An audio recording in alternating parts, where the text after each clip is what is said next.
প্রধানমন্ত্রীর পররাষ্ট্র বিষয়ক উপদেষ্টা হুমায়ুন কবিরের সঙ্গে সৌজন্য সাক্ষাৎ করেছেন বাংলাদেশে নিযুক্ত ইতালির রাষ্ট্রদূত আন্তোনিও আলেসান্দ্রো।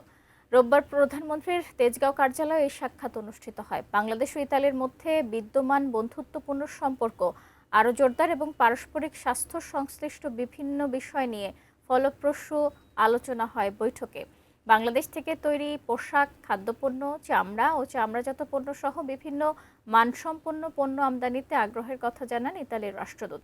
একই সঙ্গে বাংলাদেশ ও ইতালির মধ্যে বাণিজ্য সম্প্রসারণের নতুন ক্ষেত্র নিয়ে আলোচনা হয়। এ সময় ইতালি দূতাবাসের পক্ষ থেকে বাংলাদেশকে তাদের দেশ থেকে আধুনিক প্রযুক্তি ও শিল্প কারখানায় ব্যবহৃত যন্ত্রপাতি ক্রয়ের আহ্বান জানানো হয়।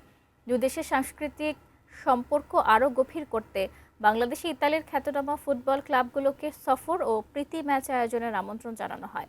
পাশাপাশি জনগণের মধ্যে যোগাযোগ বৃদ্ধি এবং সাংস্কৃতিক বিনিময় জোরদারের উপর গুরুত্ব আরোপ করা হয়।